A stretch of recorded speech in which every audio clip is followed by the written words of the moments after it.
Hi, I'm Susan Stewart. I'm your professor this semester.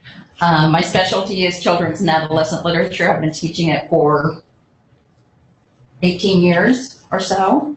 And it's been my pleasure to do so. I'm considered a specialist in the area. So I don't know if you're familiar with dual modality, but that's what this class is. We meet here. Now, there's nobody on the actual Kubies. They're all in Zoom. What's it called? Zoom 2 or something like that. Kirsty, is that right? Mm-hmm. It's called Zoom 2, something like that. So that they are at home or wherever and are streaming live into the class. As a result, they don't have to, the online class has to post to a discussion board if they don't come in live. So you guys, congratulations. You don't have to do it. Do participate though, okay? So let's start with, okay, we'll have to figure out how you can see us. What can you see? What do you all see? I see you, Dr. Stewart, and I see the people in the front row, as well as your projecting screen. So you don't see anybody in the back row? No, ma'am. Okay. How well do you see them in the front row? In the front row?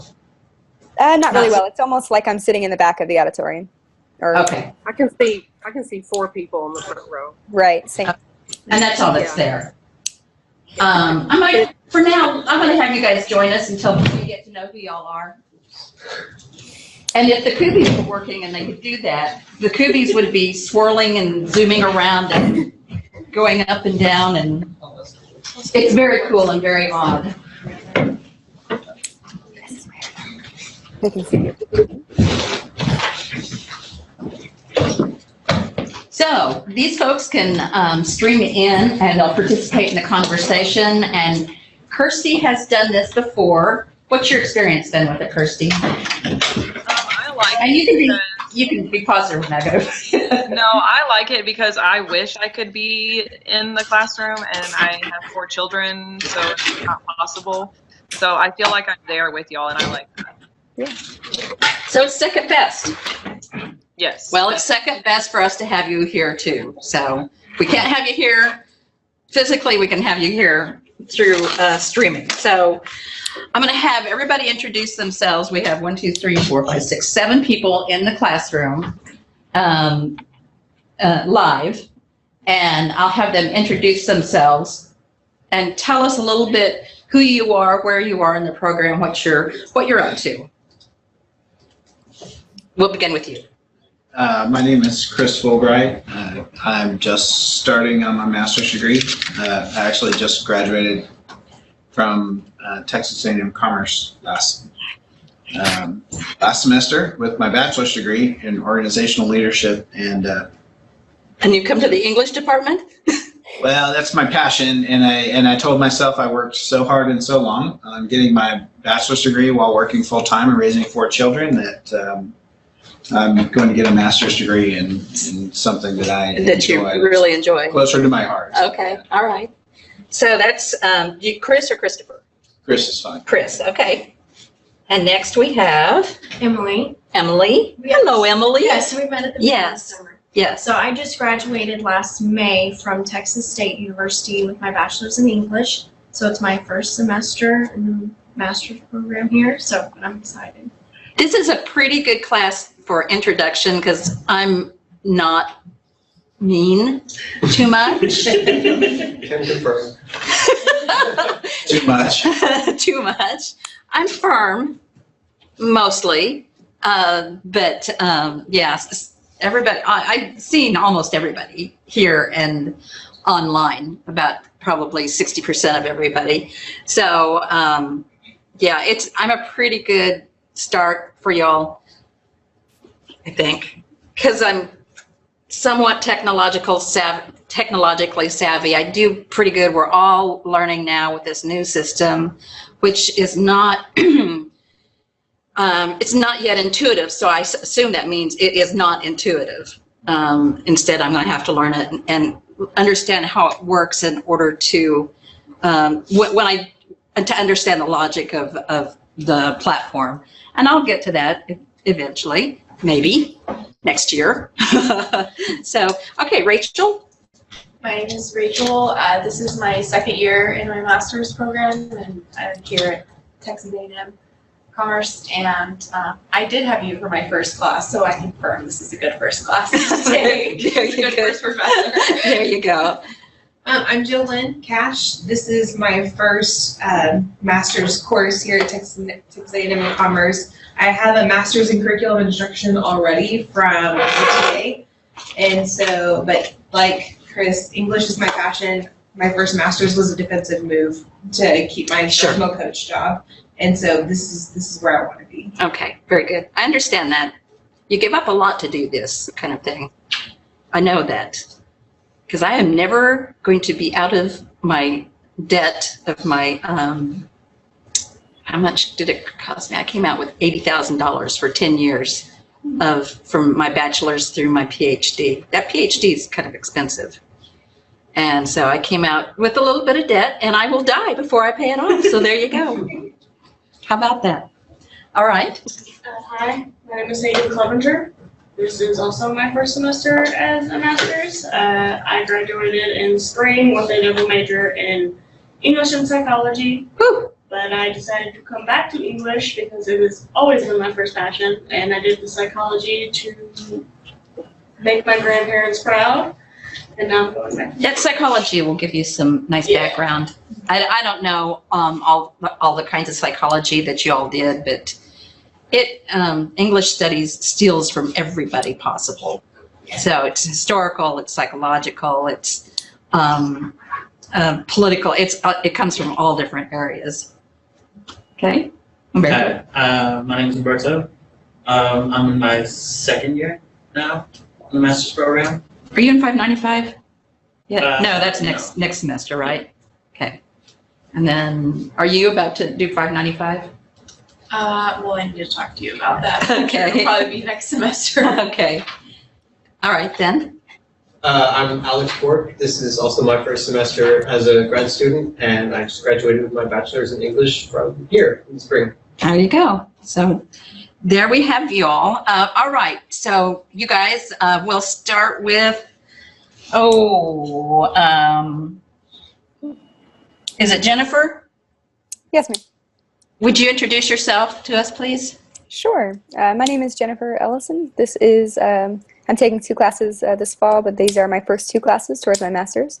I'm getting the MS in English, or that's what I'm striving for. I graduated in 2012 from California State University for my bachelor's degree in English literature, and I have been teaching English for the past 6 years at a high school level. Okay. What was the question I was going to ask you?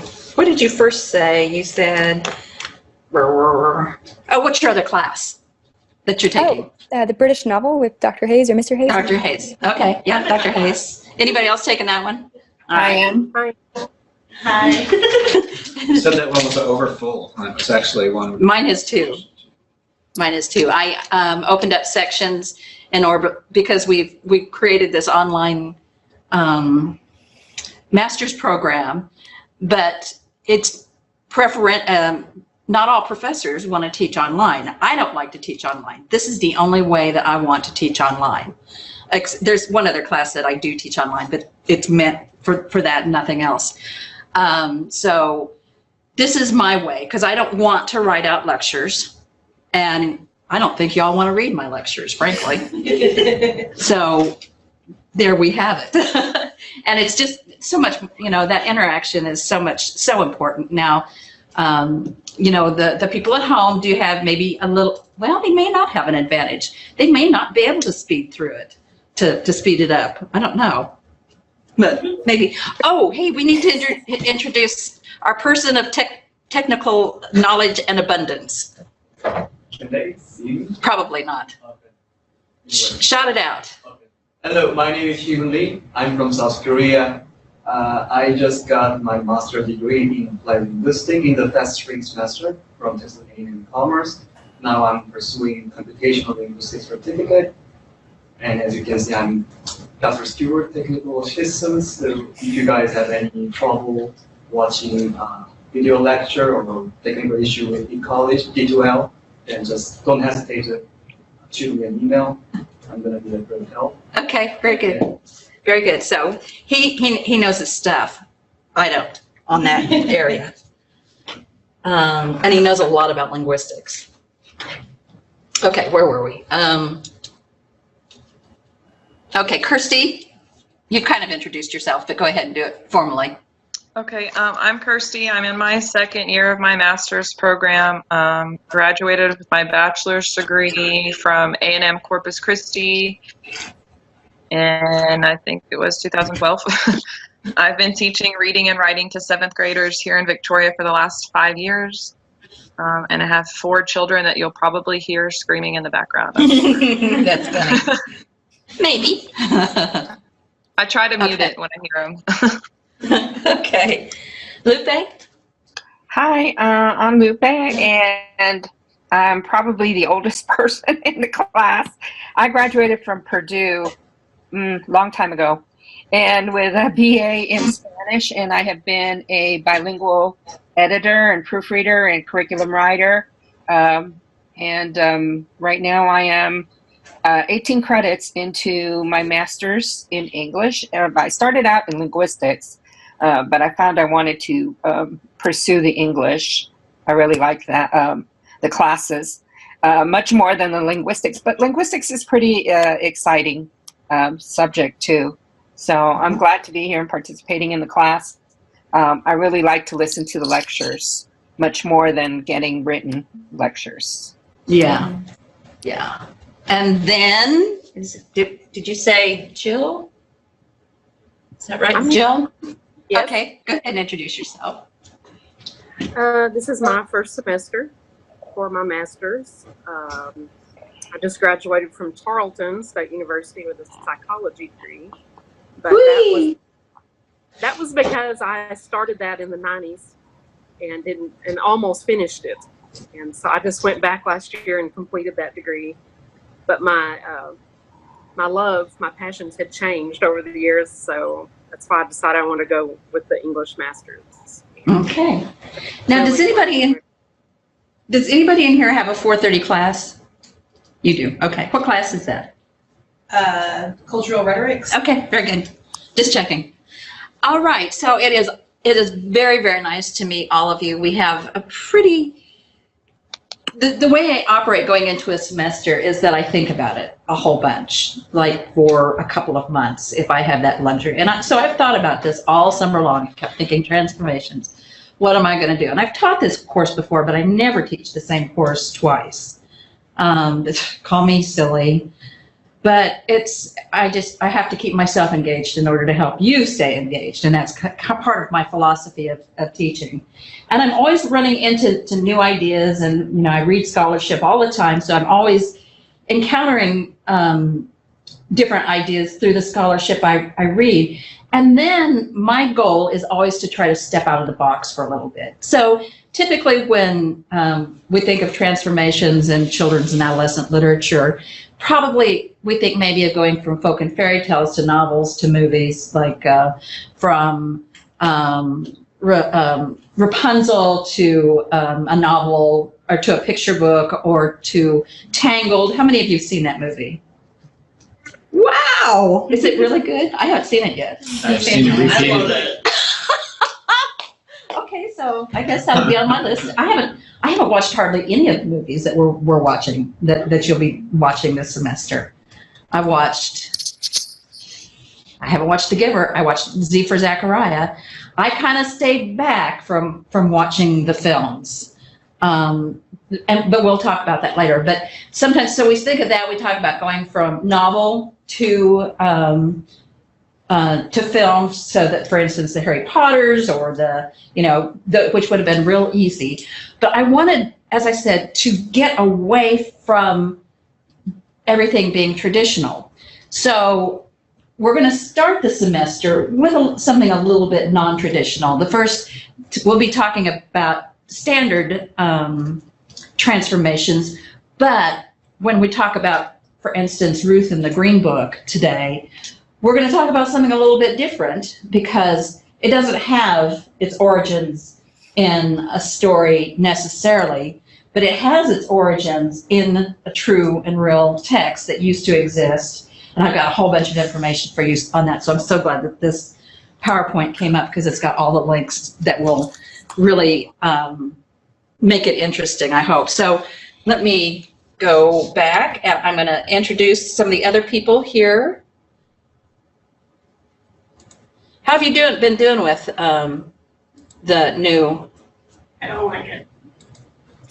Do you not like it because you're not used to it, or because it doesn't make sense, or? I think it's a little it's just, I don't know, I feel like it's all over the place, and the old Malia, not even the one that was before, not the previous one, but the one before that was better Mm-hmm. than the e-college.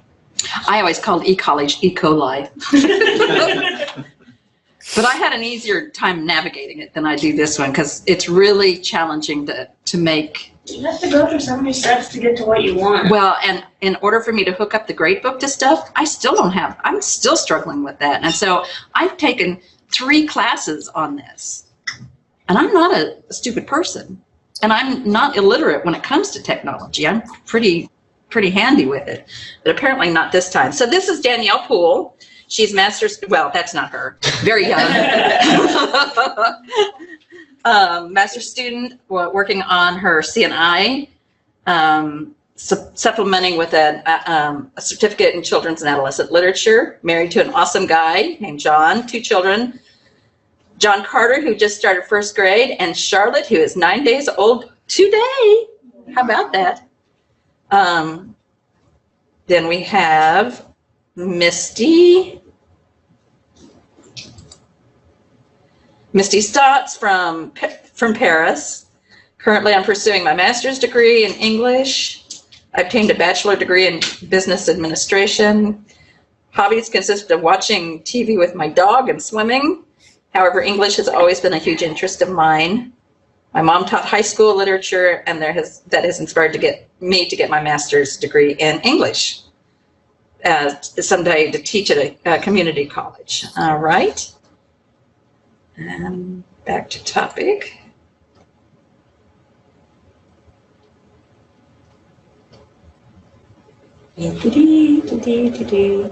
There's Lupe. All right, there's Stephanie Franklin. Live in Dallas and working on the online master's in English. 2nd semester, she took linguistic courses in Dr. Stewart's research class. I did this last semester with $5.99. If you're a master's student, you need to take that, and you haven't taken it yet, you need to take that the first time it's offered, and that should be next semester. We like for you to offer it or to take it the first semester that you're here, but that we only offer it once a year, so that's not possible for everybody. So take it next semester. If I teach it, it'll be in the same kind of format as this one. Linguistics. Hmm. What did you say the course was? $5.95. It's our research class. I'm sorry, not $5.95. $5.99. It's our research and methods class. Is that what you take thesis or non-thesis round? No, you have to have $5.99 regardless. Yeah, it's one of the 2 required courses in the master's degree. She graduated from TAMU, College Station. Soon thereafter went to Spanish. While not working part-time in retail, devoted to favorite hobbies, including reading books filled with adventure, binge watching. You know, I am a binge watcher. I hate that about myself. Binge watching Korean dramas and hosting nerdy movie nights. I enjoy working out to yoga and weightlifting to help relieve stress. I need some of that. And sweet, mischievous cats. Cats included. I have 2 myself and a horse. Got my first cat last week. Did you?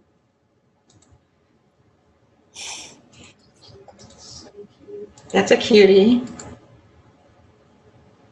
There she is.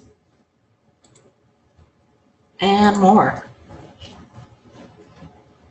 Oh, goodness. Oh, we've got our little mustache cat. That's so cute. Now, this is one of the things I like about this program. It lets me actually view stuff without having to download it. All right, so Lupe, we've got you. Here's Thomas Simon. First semester at Texas A&M. I'm working toward my MA English. Currently I'm teaching high school in English 4 journalism and yearbook in Atlanta, Texas. Where's Atlanta? Anybody know? It's It's a pretty ways. far southeast. It's if you go south towards like Nacogdoches, sort of. It's pretty close to Louisiana. Okay. He's got his picture of his Westie, Phoebe, and Spoiled. Michael Mattis. 17th year in high school classroom. This year I'm teaching English, theater, film, and debate. Holy cow. I have my... know him. I know him. You do? Yeah. I've judged debate for him. Okay. How about that? Did you expect that to happen? Nope. There you go. Synchronicity and odd things. I have my BA in all of that, and my MFA in creative writing. My MFA program labeled many of my hours MCW rather than English. Now that I want to teach dual credit courses, the JUCO that we use insists I have 18 hours of graduate courses labeled English, and that's true. There's no way around it. So here I am taking 12 additional hours. Who studies and teaches film. This course is definitely high interest to me. 3 children. Wife celebrated 20 years of marriage bliss. So there. We've got Kirsty and Christy. First graduate course. I've had my BA in education for almost 7 years. Never stopped in the classroom. Met her husband, married 2 years later. Next 2.5 years and had 2 babies. So worked in the English department at NTCC as a distance education coach. So I'm now pursuing my master's in English so I can one day teach at the college level. I have been working with. Writing is also one of my biggest passions. I have not had near the time to inspire that area of my life. Neither have I. And this is what I do for a living. Good heavens. And Jill, we've got you. And then Shay. I believe I have met Shay. I think I've had her in my classes before. So that's Shay. I'm restarting my master's this semester after having been away for a long time. Not sure what the focus I want to have my degree, but I have always enjoyed children's and adolescent literature and was excited to see this course offered. We try to offer a children's and adolescent literature course one every long semester, and then one we offer picture books in the summer. Summer 1 or summer 2. That's usually the progress. So there are 5 courses altogether. So I don't know which. We've got a set. It's that thing you call not routine, set in order that they come. Schedule. That's not it. That's not it. That's not the word. But it's set, and so I don't know what it is. I don't know what's coming up next. Mother of 2 children. Evelyn is 11. Octavius is 10. Focused on raising these 2 once I became a single parent. Now I finally get away to finish my dream. Okay, did I miss any pictures? I think you missed one. Who did I miss? Yeah, Michaela. It was. Oh, shame on me. There she is. Hi, all. Cheyenne Robert, and this course is my first graduate course. I just moved back to East Texas after living in Pensacola, Florida. Pensacola, East Texas. For the past 4 years while I pursued my undergrad. Teaching middle school English. I'm working for a very low income school district, and this is the first week of school has opened my eyes to things that I never thought I would experience. Well, maybe I'll have a chance to talk to us about that. I'm beyond excited for this course because I have a passion for both children's literature and literary film adaptations. So this course is right up my alley, and I look forward to working with all of you this semester. And here, she's reading with Gem, Scout, and Dill.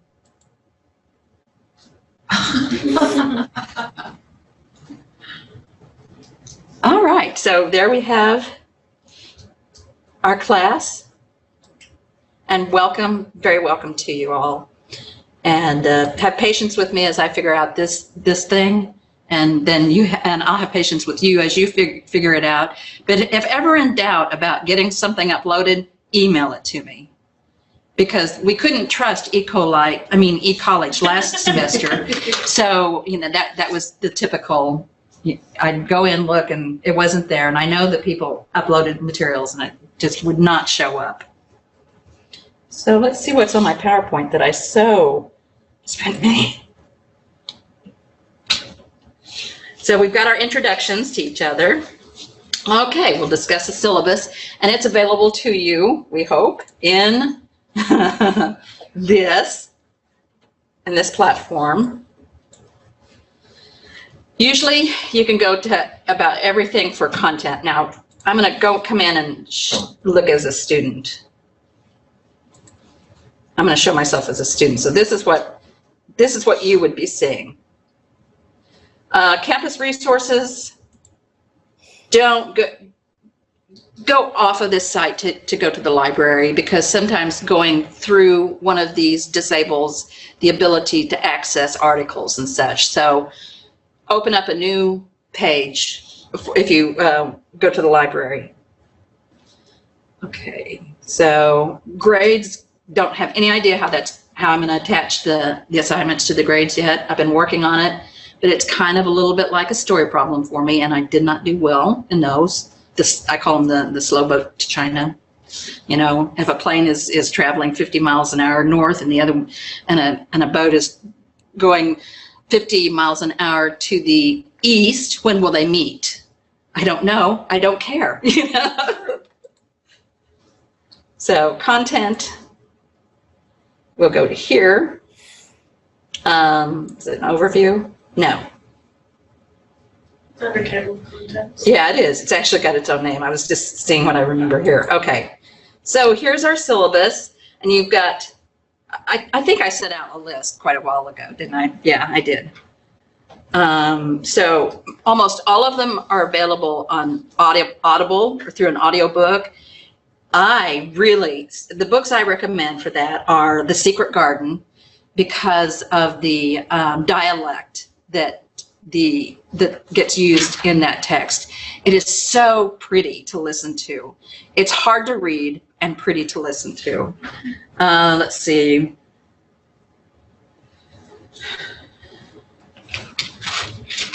The Wonderful Wizard of Oz is pretty good. Wicked. If you can listen to that, listen to it. Oh my goodness, it is so wonderful. Let's see for Zechariah, The Giver. I haven't listened to The Giver yet. I'm going to. Wrinkle in Time. We've got 2 Wrinkles in Time, and one is a graphic novel, and one's the novel, and then the other is the filmic version, which I heard a lot of people didn't like. Did anybody want to see it? Yeah. There was like an entire panel about it at CHLA. What'd they say? They said it was the adaptation wasn't very good. A lot of people. Yeah, and I've never read the book, so I don't. Yeah, and you haven't seen it? No, So why don't you watch the movie first okay, I'll watch it first and see what you think when it comes down to it. yeah. And it's been 3 or 4 years since I've watched it, so I think I can have a pretty good, honest view of it. Having said that, when we talk about adaptation in this class, it's as the article that I had you read for this evening, as that person was saying, almost inevitably, it wasn't like the book. Well, it's not going to be. Well, most of them aren't going to be. Mr. Mercedes, right now, Stephen King, and it's on Audience that is following the book really quite closely, and I'm kind of glad, actually, because I like Stephen King's work, and it fascinates me. So that one's following along pretty darn well. But generally, I just want to enjoy it for the art that it presents in and of itself. Now, if it's not very artful, then I can critique it from that point of view. But so we've got all of these are available through Amazon. If you're a student, you can get Amazon Prime for a discounted price. $50 a year. Yeah, I watch so much. I honestly just need to get rid of that thing. And Hulu and and Acorn and Netflix and okay, never mind. But but all of these are available. Some are, there's one I'm gonna, if you have, and I think all of them are under $5. So that is also helpful. I think most of them, you can get it either, the HD is $1 more than the SD. And for me, it doesn't make that much of a difference. If you think you're gonna write about them, then you might consider purchasing, or I don't think our library has it, but Family Video might have it, although they have reduced their inventory considerably. They just went down half, and they've got a dentist office in there now. So you can get your teeth worked on and go get a DVD. So those are the books. You'll be doing potential paper topics. Did we do that in, I know that you've had it. Not this last semester, but the one before. You're going to do an annotated bibliography, a conference proposal, and a conference paper. And then for this is the online class, weekly discussion board posts. You all won't have those unless I need to supplement, have you supplement the course in some ways. So as we get closer to each one of these, I will I'll explain it, but there should be an example. Now I will get confused because I'm working with two course shells that are kind of the same. One's for the online and one's for blended. So what I might get done for one, I might not get done for the other because I get confused. Or I might put another class in it entirely. Who knows what I will do when it comes to that. So you be looking over these assignments, and then the potential paper topic, the bibliography is pretty standard. And look, only 10, well, a minimum of 10 scholarly articles, book chapters, monographs, etc. Annotated bid, conference proposal, and conference paper. And the conference paper is only 10 pages. So it's going to save your life, my life, because I do believe in extended writing for grad students, but sometimes there are other kinds of writing that you need to do as well. And mostly I'm interested in your ability to get the research done that you need to get done, because I think you can write yourself into the rest of it. Attendance, late papers. I don't like late papers. I generally don't accept them. If I do, I won't grade it till the end of the semester, and I won't give you any comments on it. So you won't get to revise it. So it's a downside for all of that. Now there are occasions that I will accept them, but you have to talk to me first, and if at all possible. Of course, you know, if you have an accident, there you are, you can't talk to me. I get that kind of thing. So the revision policy, in order to revise, you have the assignment has no. These preclude the revision. Assignment has been turned in late. You have made an A or a B on an assignment. No, you don't get to revise an A-. I perceive that the mistakes are careless or a result of not spending sufficient time on the assignment. The assignment does not meet the basic requirements. Paper has been recycled or was not written by you. And a recycled paper is one that you've written for another class, and you're turning it in as something new for this class. I don't think that would happen because you haven't taken this course before, for one, and since it has to reflect the course in some way or another, it'd be pretty hard to. You can revise other papers. So if you've done a film paper, you can draw from that paper and work it into something that we're working with. So that's always a possibility, but always check with me on that. Then there's this whole bunch of stuff that we're supposed to put in, and I do. And then at the end is the order of things. So you'll be doing these presentations, these potential presentation topics. Let's see. The first one is, everybody will turn them in on the same day, which will be week 4. But not everybody will present on the same day. So I will have, we'll have 5 students present, and the people who are online, if they aren't able to stream in, then they'll do a PowerPoint, and we'll work from the PowerPoint that they give us. They'll do a voiceover or something like that. So you guys that are online, if you actually are with us, you don't have to do a PowerPoint presentation. You talk your way through it, through this particular assignment. But if you aren't available to do it live, then we'll have you do a PowerPoint, and then I guess I'll read it. Yes, Alex. The syllabus that I have in Brightspace is actually different. It's switched week 3 and 4. Don't pay attention to this one so much as you pay attention to the one at the beginning. Now, what have I done? So on Brightspace, week 3 is potential paper topics. Okay. And week 4 is the secret garden. Okay. And I think I did that on purpose. I think it's supposed to be week 4. So this is, the web one is right. Is that what I'm in right now? Yes, the web one is right. So it'll be week 4, if I'm not mistaken. I'll look over that and make an announcement and figure that out. Thanks for catching. Be sure, this is the kind of stuff that I get confused on, as you can well imagine, going back and forth, because I made them look the same. That wasn't smart, was it? Okay. You can kind of see the way I've kind of got it started here. Now I'm going to go into the other.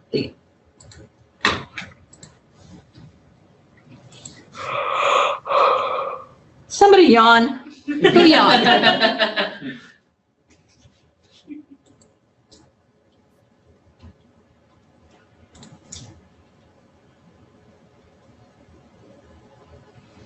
All right. I think I'm caught up then with my PDF. Introductions, discuss syllabus, late policies, attendance. I want you to be here. Never. You wouldn't do this anyway. It's undergraduates who do this. And not come to class and, did I miss anything important? Why, no, you didn't. Ta-da. But be here. I understand that sometimes you can't, but you really need to be here. Instructions for online students, I'm going to kind of go and I'm going to do both, so don't you all get confused with what I'm telling. I'll try to always be really clear. Really, the only difference is that the online students who do not come into don't stream into the class have to do the discussion boards and a few other things. All right, so I sent you an article to read, and I said that it wasn't really a scholarly article. What did I mean by that? Anybody? Just wasn't any sources. Well, you know what? He quoted all over the place. He just didn't. I think it was a paper. Wasn't it a presentation that he gave? It said it was like a speech or something. It was a speech. So that's why, and that's totally forgivable because it was probably what they call it, plenary speech or something like that. What did they do with it? It was keynote at a graduation. Something like that. And so he wouldn't, of course.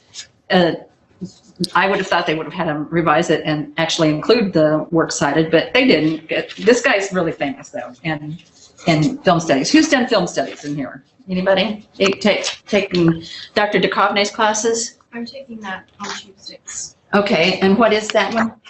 That's the film studies one. Okay, well there's a whole bunch of. Oh, it's the adaptations. Oh, bizarre. Yeah. Now I'm not a film specialist. The way I'm going to be looking at things is probably very, very different than Dr. Duchovny does, because I look at it, you know, his background is film. Mine is literature. And while there's a lot of crossover between the two, and we'll be using a lot of the same language, the same discourse, then, but they're going to be very different courses. And I do not pretend to be a film scholar. Rather, I'm looking at these texts. We're going to look at the ideological differences that occur from one retelling to another retelling to another retelling. So that's the most important thing. And do you know what movies are? You're going to have to kind of keep us updated. Oh, it'll be perfect to come in on. You'll have done Tuesday. So what did y'all talk about last night? It was just kind of syllabus stuff, and then we talked about just elements of fiction, just kind of the basics leading into it, and then we each have to do kind of like a big project where we pick a biopic and a movie, and then we have to research it and then have a presentation for the class. So I think I'm gonna do Brave. Yeah, okay. Mel Gibson. Yeah. Interesting. So it should be interesting. Yeah. I think you'll probably find some pretty interesting films in what we're going to do here too. So, but it wasn't like that in the book. What's his point in all of that? There's always this inevitable comparison that happens when a book exists and somebody's read it and they watch the movie. There's always. Alex, were you going to say something, or was it? He was saying that it really can't be. Like, there was the British novels that were adapted, and he said they were really dull. And they do this, and they go here, and they do this. And if you have a 600-page book, how on earth are you going to be, the fidelity of how are you going to capture it? Although I don't know, I think they did a pretty good job on the Harry Potter books. What do you, and into novels now? Well, I felt like the further you got into the Harry Potter series, the further away from the books they got. Like, whenever they burned down the Weasley house and stuff like that, I don't remember any of it. I was very upset. No, they can't do that. No, I was like, what point does this serve? Well, and see, that's sometimes what I want to know is, how does that function? Why? What did you want to accomplish with that? Right. So, and I'll give you a little insight into one of the choices that I made for this class, and it's Z for Zachariah, which the novel's really interesting, I think, and it's all white, but they change it up a bit, and the male character in Z for Zachariah is not a good man. And when I saw that they put a black man in, I thought, surely they didn't do something as stupid as transform this bad white man into a bad black man. And if that was the case, I was going to be spitfire mad. It's more complicated than that. I will say that. So they complicated it to some degree. We'll just have to talk that over and talk about those choices and those ideological choices. He does sound kind of snippy in here, doesn't he? He's got an attitude. He gets to, I guess. What else does he say? In my opinion, one of the interesting things he said was, you could probably never really do a true adaptation of a literary work, because being a work of art, it's open to interpretation, right? Everybody reads it and gets something different out of it, and so any given adaptation it's not going to meet everybody's standard for what they felt like it should be. Mm-hmm. So that there's really no way that you could truly do as you said, speaking of the fidelity of the work. What did he say about fidelity? It's great for when great marriage, but not so much in film adaptation. Exactly. Which I thought was a pretty darn good line. I would like to remember that and use it, but I doubt if I'll ever get to use it. Say, did you know? Cocktail conversation.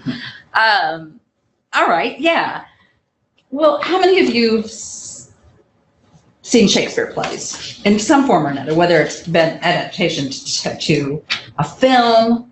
All right, what play did you see? Midsummer. And did you see it in its original, what Shakespeare would have envisioned it as? It was a high school one act. Okay, completely different.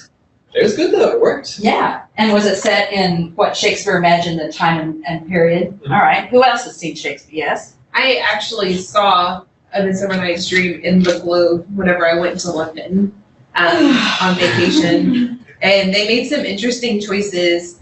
Just like they made one of the male characters female, and so it was an interesting take on it. Well, yeah, and Romeo and Juliet has been made dozens of times in different ways. Of course, that particular story is a traditional story of star-crossed lovers. I mean, that's a genre that die in the end. I'm sorry, spoiler alert.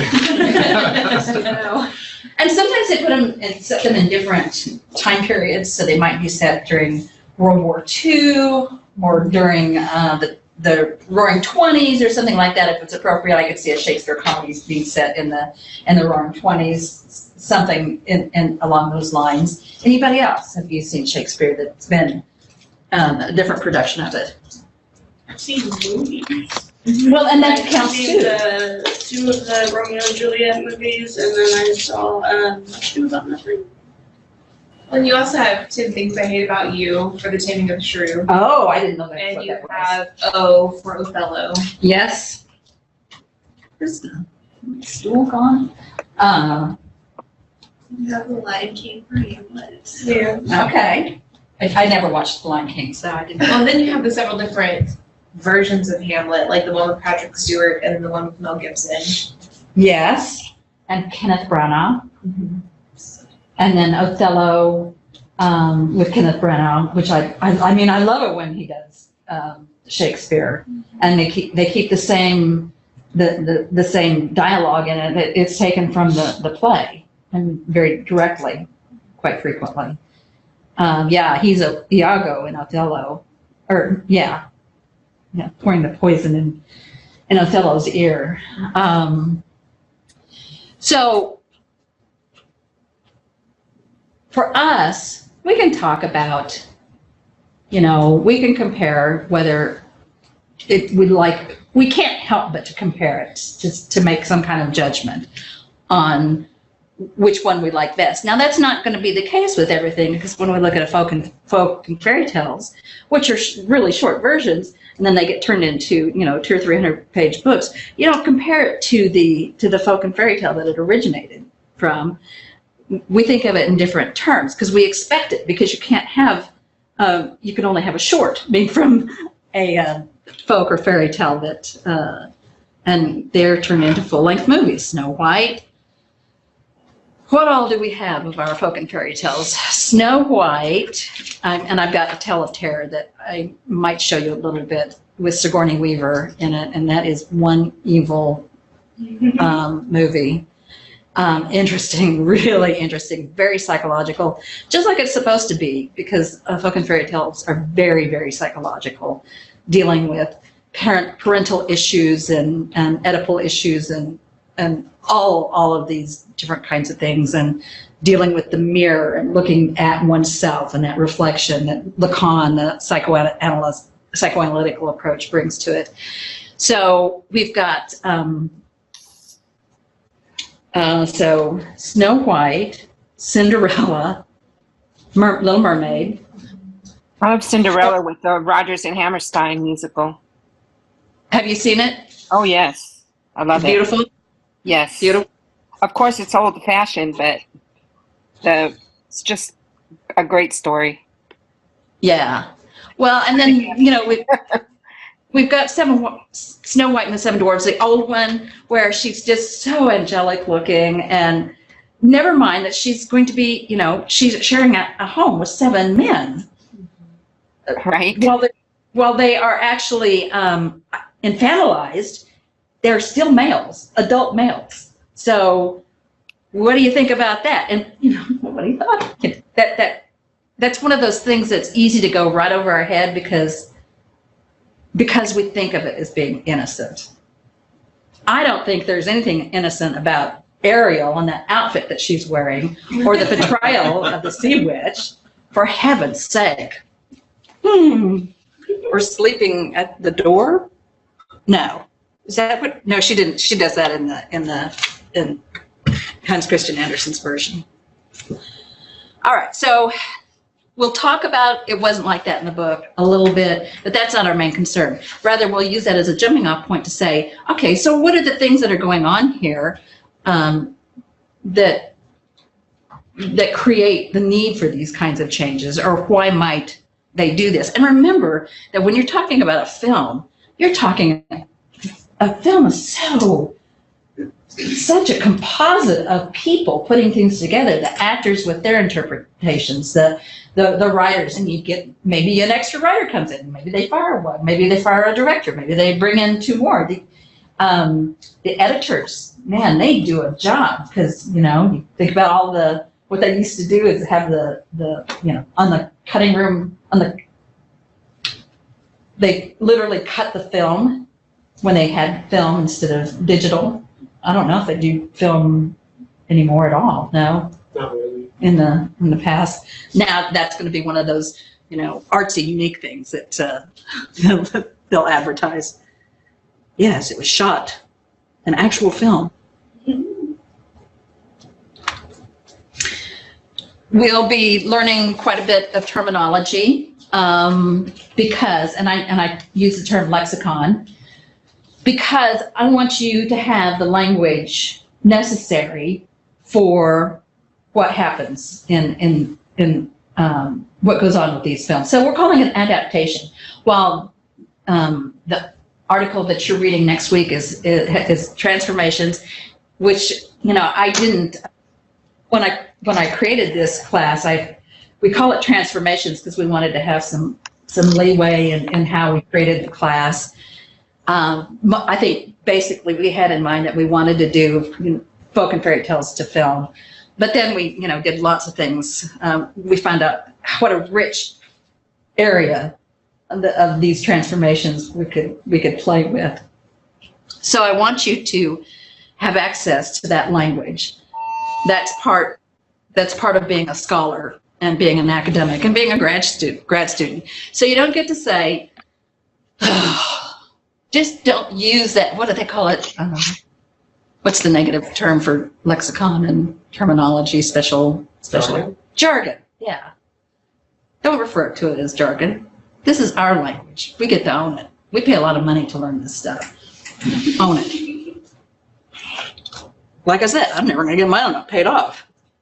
So our first one is adaptation, and you will be glad to know, and I don't know how it will work, but there is online a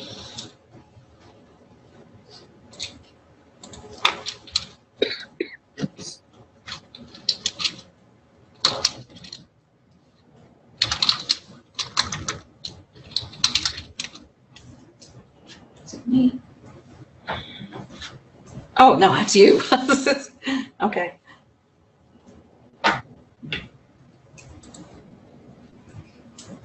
All right.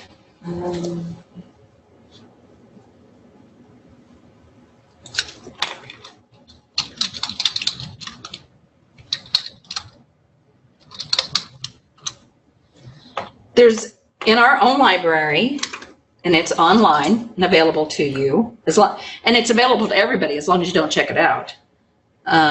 You can go in and look at it. This one is Annette Kuhn and Guy Westwall. It's available online. A Dictionary of Film Studies. We've got a hard copy of this one, Dictionary of Film Terms. So we'll look at this one. And so it's pretty handy. This is an okay dictionary to be able to use. It's an Oxford reference.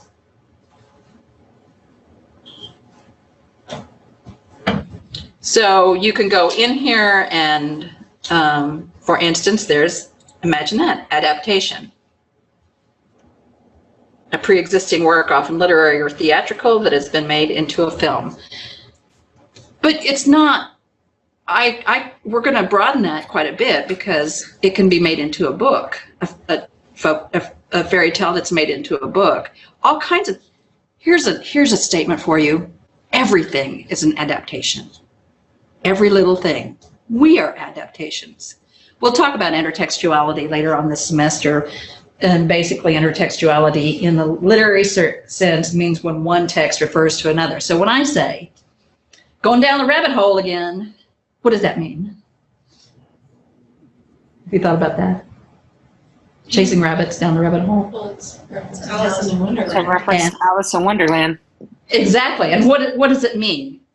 It means you're either getting into trouble or you're going to someplace unknown. Unknown, and you might not get out. So, Right. The internet. The internet is our biggest rabbit hole because you can get stuck in there and forget to come out. I think they've made movies about that. Yeah. Or you're not in Kansas anymore. That is a reference from Wizard of Oz, and that things are Different. in a bit of a snafu. Well, snafu wouldn't exactly been right. No. Yes, it would be. That would be the correct term. So we're going to broaden our terminology quite a bit that way, because as I said, for instance, we'll be talking about the Green Book here shortly. Dr. Stewart, Yeah. in the McFarlane article, he talks a lot about, and I want you to see if you can pronounce it for me, mise en scène? Mise en scène. Mise en scène, okay. Mise en scène. Mise en scène. French. I'm lucky if I'm pronouncing it correctly. Does anybody know what that is? Yeah, I had to look it up last night. Yeah, don't be afraid to look it up. Yeah, I had Mise to en look scène is mise en scène is one of the major terms that you need to know if you're going to talk about film. Right. So in short, is it kind of just what you see? I mean, I kind of read that, interpreted that as the position of the props, the actors, the everything lighting, in that particular screen and in that particular shot. Yes. So it's everything that you see. One of the definitions I read was just visual theme, like a visual theme of a film. Yeah. It usually refers to that one scene. The setting, the placement of things on the page and the way yes. on the page. And it becomes important because which guy was it that said, if there's a gun on the wall, you better use it. Russian. Putin. So that if there's Putin. Who what? Putin. No. No. Would have the gun and poison. No. I can't remember what it was, but so if you're watching a play, everything is supposed to be. I'm sorry. Chekhov, it might be. It was. You just let it was Chekhov. What does he say? If you have hung a pistol on the wall, then in the following one it should be fired. Yes. If in the first act, if in the first act you've hung a pistol on the wall, then in the following one it should be fired. Exactly. Otherwise, don't put it there. Don't put it there, because what's the point? Of course, it can add something to a set, some kind of character to it. That why is that gun on the wall? What does that say about that person? But and if when you watch films, sometimes you'll pick it up that I bet that's there for a reason, because that's an odd thing to have there. And then you can watch it develop, if you remember to watch it develop. So let's see what it says.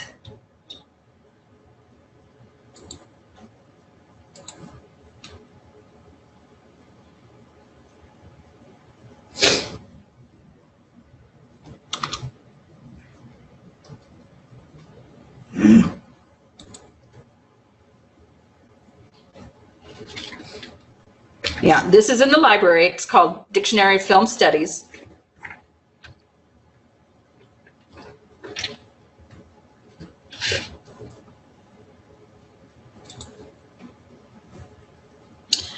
In theater, the contents of the stage and their arrangement. In cinema, the contents of the film frame, including elements of the pro-filmic event such as performers, settings, costumes, and props.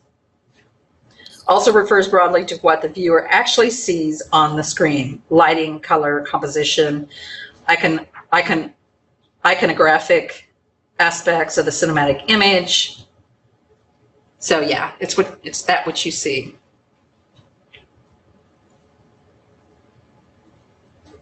Often, for Douglas Sirk, often provides ironic commentary on the characters and the worlds they inhabit. In film studies, an indispensable concept in understanding film style and making critical distinctions between films of different genres. Yeah. Just a side comment, it makes me think of, I'm a big horror movie fan. I've watched Me too. of horror films. Well, not all. Maybe it makes me think of films like just this concept of mise en scène. Is that how I'm saying? Mhm. Saying it incorrectly. As far as I know. But anyway,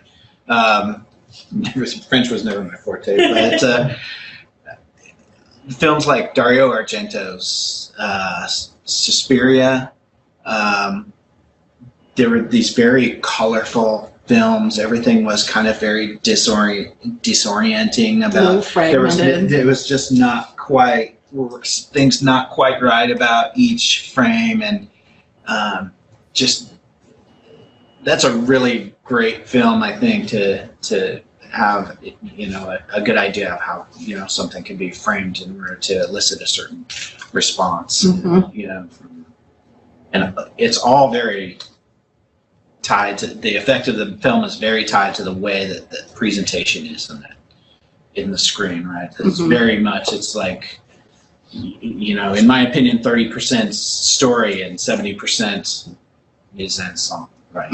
How it's presented to you visually. I mean, they, you know, effect of it. set producers and all of that, it's really, it's as important as the acting that goes on. Because if you don't have, if the set isn't right, it distracts from the film, unless it's what needs to be done. Sometimes it is used as a distraction, depending on the film.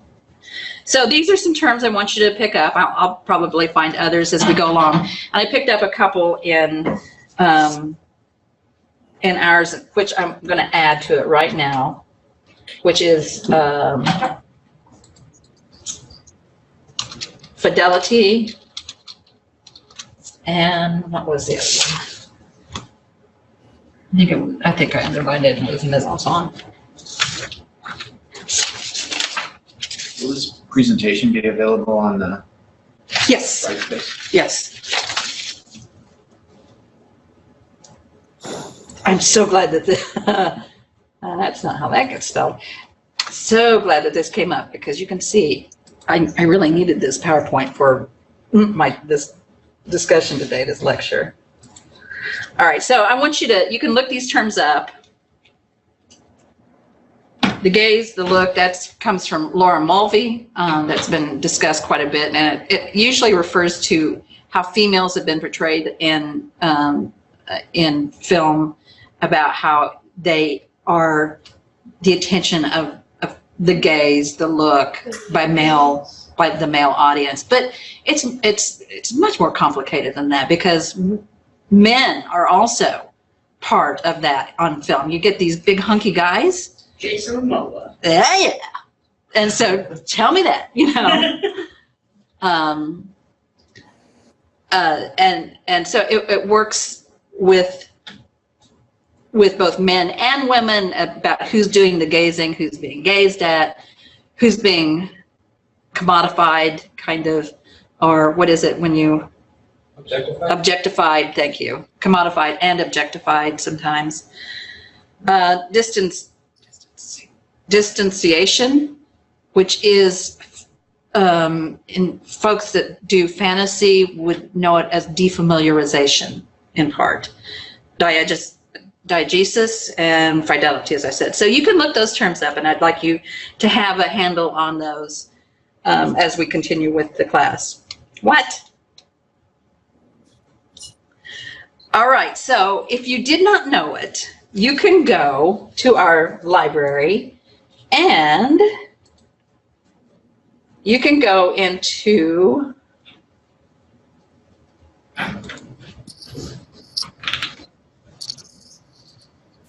let's see, what is it called? Canopy with a K.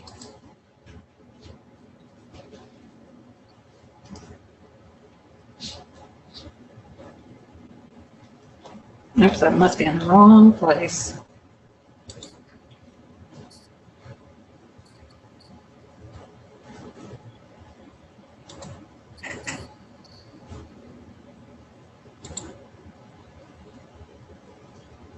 No.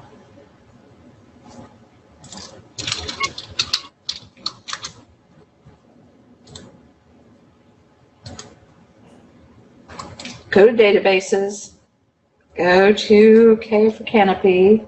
There it is. You might have to open an account, I don't know. But it has a bunch of films here that you can view. Did you know that? No. How about that? You might have to create an account, but if you're on campus, and see, one of the problems here with me in this class is that It won't let me use Netflix or Amazon, I don't think. Unfortunately, let me look. And now, I don't think anything's in there. Let's see.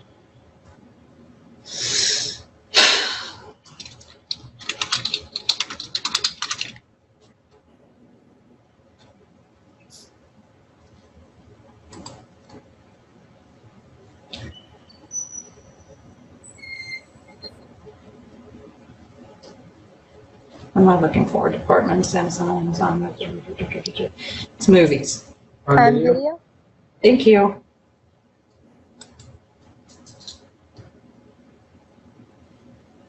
My Little Pony hooded shirt's pretty awesome.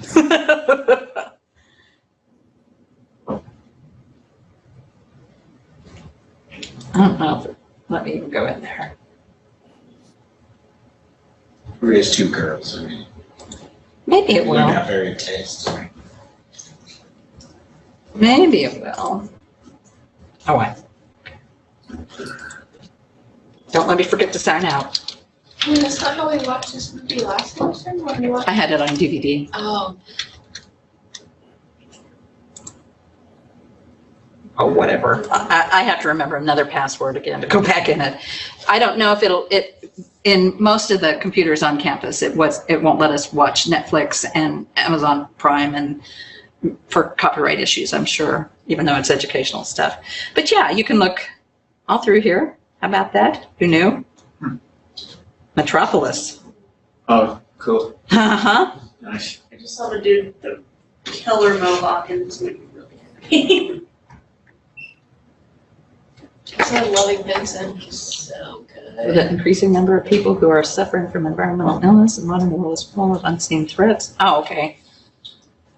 Oh, that one? Bomb City. My favorite chicken went to high school. There you go. So I don't know what all's in here. I've looked a little bit and then I forgot about it and had to ask where to go again in it. Ah, great courses. How about that? Yay. So that's available to you.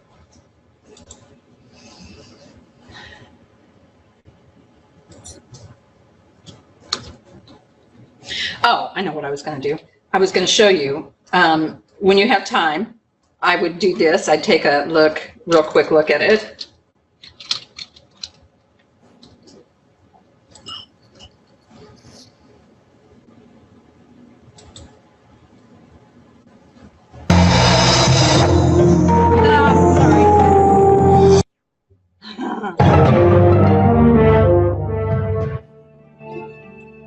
Take a few moments to discover the world of re-enchantment, where fairy tales are not just for children. So this is just a little bit of a overview of what fairy tales, Fairy tales, where they come from, because you might be surprised, and have you will be existed for surprised. I'll make thousands sure of of it. years before they appeared. As to how they differ so radically from what you might have known. So, for instance, you know, the story of Little Red Riding Hood. Let me just pull that one up real quick.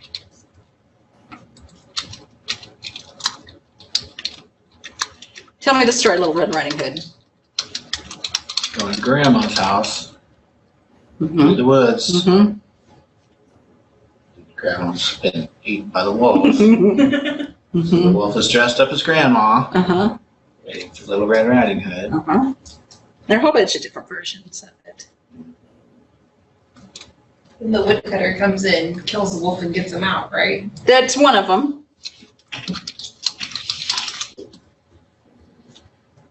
Okay, where is it? Okay, there is no such thing as an original.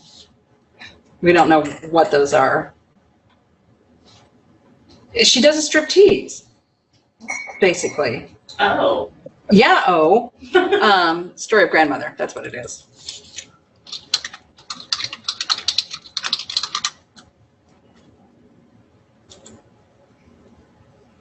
So, and note that in most of the Little Red Riding Hoods, there is nothing about not talking to strangers. Mom tells the child to stay on the path because she didn't want her to trip and break open the wine bottles because she's carrying wine and bread. depending on which one you look at. So, so here we go. Hello, grandmother. I'm bringing you a hot loaf and a bottle of milk. Put them in the pantry. You can eat, you eat the meat that's in it and drink a bottle of wine on the shelf. I think the meat is grandma, by the way. I don't think grandma makes it out of this one alive. And she ate. There was a little cat that said, don't know what this is about. A slut is she who eats the flesh and drinks the blood of her grandmother. So yeah, she has just been cannibalizing her grandmother. Undress, my child, said the Vizier, and come and sleep beside me. Where should I put my apron? Throw it on the fire, my child. You don't need it anymore. Where should I put my bodice? Throw it on the fire, my child. You don't need it anymore. Where should I put my dress? Throw it on the fire, my child. You don't need it anymore. Where should I put my skirt? This is getting old. Throw it on the throw it on the fire, my child. You don't need it anymore. Where should I put my hose? Throw it in the fire, my child. You don't need it anymore. Oh, grandmother, how hairy you are. It's to keep me warmer, my child. And let's see, scratch me better. Shoulders, carry kindling, big eyes, hear you with, grandmother, big mouth. To eat you with, my child. Oh, grandmother, I need to go outside to relieve myself. Smart child. Do it in the bed, my child. Oh, Jesus. No, grandmother, I want to go outside. All right, but don't stay long. The Vizier tied a, he's not very smart, tied a woolen thread to her foot and let her go out. And when the girl was outside, she tied the end of the string to the big palm tree in the yard. The Vizier got impatient and said, are you making cables? Now let's see, what does that mean? Maybe it's going number 2. That's my guess.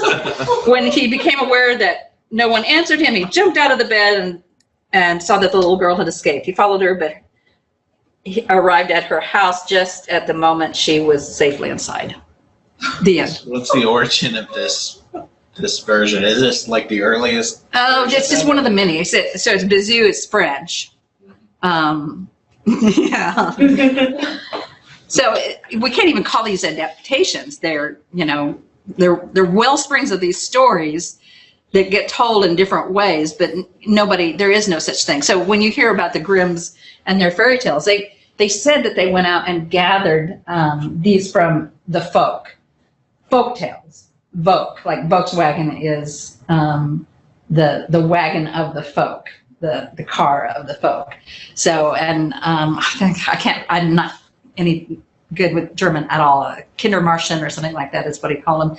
So they're these books, and he went out, and it was in this serious movement of nationalism to go out and gather the stories that had been told as a way to help unite the German people. And folk and fairy tales are just, you know, those myths are some that do that. But they changed the stories all the time. They kept revising them. They said that they were from the people, from the folk, from the peasants, but they weren't. They might have been, but they changed them. So when you see frequently a stepmother, it actually starts out as a mother who gets, who's been an unpleasant individual. They changed it to stepmother because, why, that's a disgrace on the German mother. Don't want that to happen. So they're just, and with Cinderella, there are lots of nice, sweet versions of Cinderella and what happens to her. But in, I think it's Perrault, I'm not sure, French, maybe. No, I don't remember. Anyway, the sisters cut their heels off, and they're bloody. Is that the Grimm? Yeah. They're bloody heels. And then at the end, I don't know if this is Grimm, the birds come and peck their eyes out. Yep. Okay. Well, So it's also Into the Woods. well, yeah. So, you know, that whole business about with Cinderella forgiving her stepsisters, and they all get, you know, everybody finds their happily ever after. No, they end up blind and without heels. So, I want to show you Hansel and Gretel, some Hansel and Gretel materials. You know the story of Hansel and Gretel, that it's a very problematic story, I think. And this one, it is the mother. It's next to a great forest, there lived a poor woodcutter and his wife and his two children. The boy's name was Hansel, the girl's name is Gretel. It's during a, what do you call it? Famine. What? Famine? Famine, thank you. And they're about out of food. The mother comes off horribly in this, just wretchedly. She says, you know, don't be a fool. We want, if we don't send them away, we're all going to starve, which doesn't quite make a lot of sense because unless something really dramatic happens, they're all going to starve anyway. It's not going to matter if those two kids are there for another couple of days or not. They've had die as a family. Yeah, such a happy family. Yes. So she's very, very unpleasant, and she calls him a fool, and she's angry and mean. So let's do this.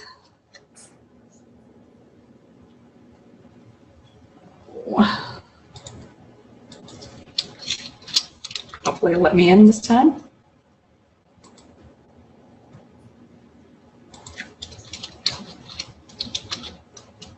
So here's a retelling.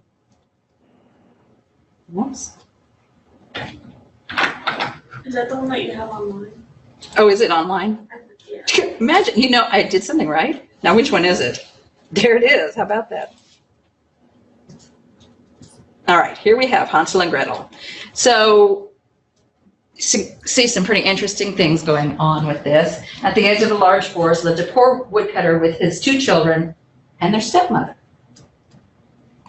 The boy's name was Hansel, and the girl's name was Gretel. The family was always very poor, and when a terrible famine came to the land, they could find nothing to eat. So you won't be able to see all of this, but here's it's a television with an airplane on it, and there's this red ball that keeps showing up throughout, and you can't see too awfully clearly, but the kids are wearing what looks like kind of Holocaust clothing, prison stripes. And she's watching television, not paying attention. She's the only one with any color about her. She's evil. Yeah. And there's a little girl thrown on the floor, discarded. All right, so the woodcutter lay fretting in bed at night, tossing and turning. He sighed to his wife and said, "What's going to happen to us? How can we feed the children when we haven't enough for ourselves?" "I'll tell you what," said his wife. "Early tomorrow morning, we'll take the children out into the thickest part of the forest. We'll make them a fire and give them each a little piece of bread. Then we'll go to our work and leave them alone. They will never find their way home, and we'll be rid of them." "No, I won't do it," he said. "How could I bring myself to leave my children alone in the forest? The wild animals would soon come and eat them." "You fool! Then we must all four die of hunger? You may as well cut the planks for our coffin." She gave him no peace until he consented. "But I'm grieved for the poor children," he said. "Ah, too bad." Wow, really sounds. So you can see how she's being portrayed here. This is all her stuff. Yeah, they're poor because they spend it on cosmetics and lingerie, and that lingerie is not for him. Presumably. Presumably. Exactly. Well, and in all kinds of ways, yeah. And she spends it on cigarettes, because look at this. I don't know if it's.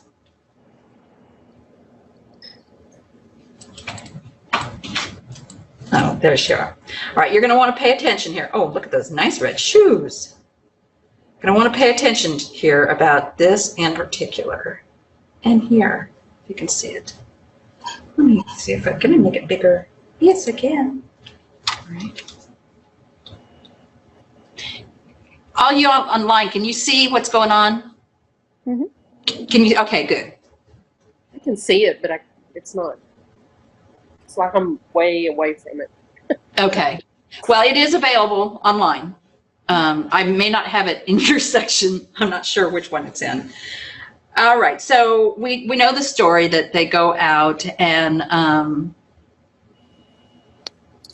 they find their way back home because Hansel has put out stones so that they can find their way back home.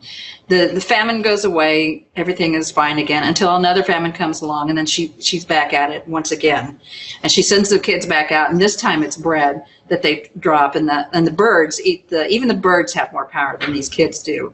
That birds eat the breadcrumbs so that they're lost in the forest. And that's their house. And that's them being lost in the forest. And there's the gingerbread house. Yum, yum. And there's, guess who? It's the Wicked Witch. But who is it really?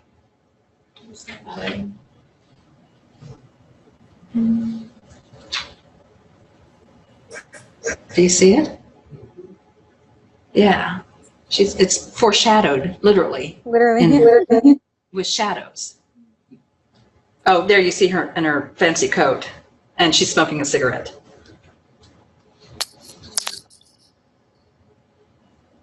And that's when they returned home. So there she is, and there's that red ball, whatever it might mean.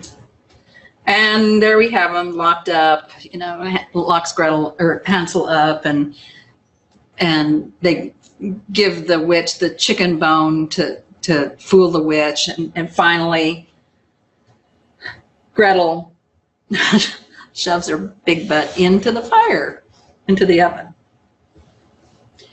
And this too, that it's German, it's not necessarily a German tale, but this is a German retelling of it. It's really, Brown has really made some interesting decisions in dressing them in Holocaust clothing, really making this oven extra important. And then on top of that, if you remember this house, does that with the smokestacks and everything? So this is the image of World War II and the Holocaust very, very, very clearly. So in the end, they make it back. It's crazy the way they make it back with the swans. It doesn't make any sense. What was it? The corner chest. They bring back all the goodies, the jewels, the treasure. No bridge, no boat, duck.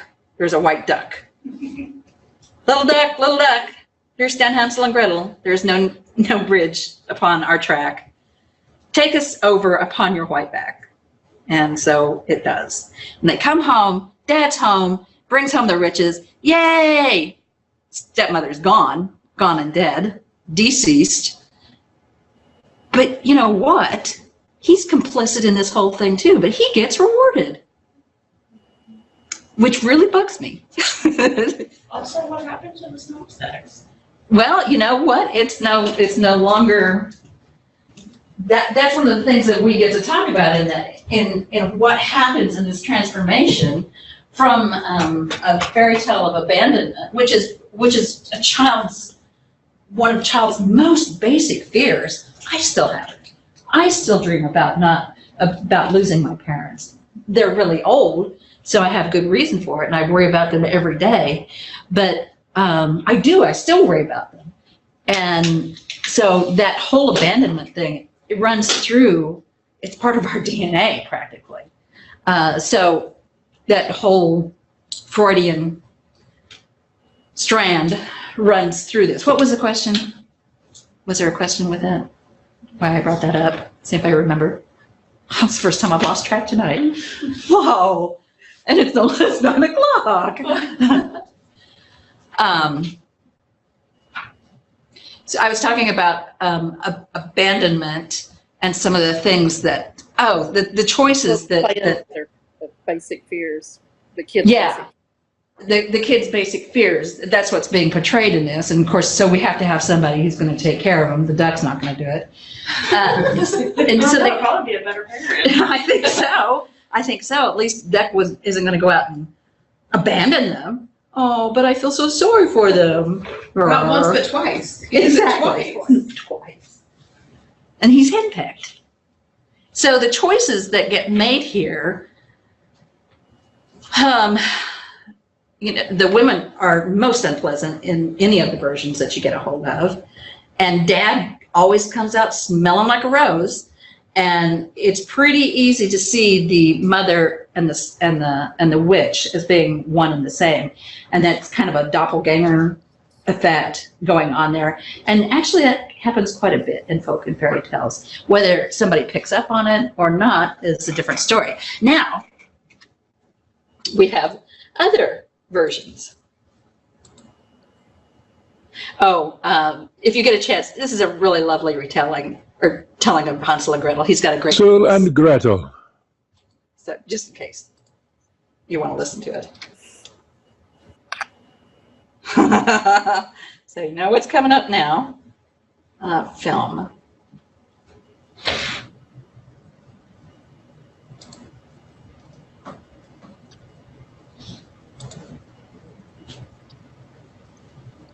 Oh, yeah. Hans, we have to stay. What if we're going to find the missing girls? We're going too far. Greta, nothing has ever happened to anyone. Now, okay, so we can talk about the mise-en-scène here, about what is in this frame with, you know, what she's wearing, the clothes, the trees. If I would have gone just a bit back farther, the raven or the crow or whichever one it is. Play. I'm not going to play it all. In the very middle of the wood was the witch's gingerbread house. Has anybody seen this? Seems familiar. I think. I haven't seen this one. I know I've seen one of them. And that music makes it's getting ready to, it feels kind of light and fluffy. But on the other hand, I don't know what's going on. It's kind of ominous because the color that's the filter that's used. Yeah. Don't trust that music. Never trust that. Never trust that music. Also, my clothing starts flying away from me. Yeah, I'm not comfortable with that. I'm not comfortable with that. I had to show you this, of course. Cream and pickled herring and sweet and sour upside down cake and hot.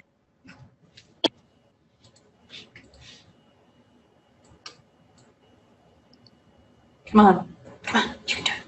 Okay, go. Witch Hazel. Herring and sweet and sour upside down cake and hard-boiled all-day suckers. That's good, ja. That's good. Und tiefes Bein. Ja, tiefes. Go, ja.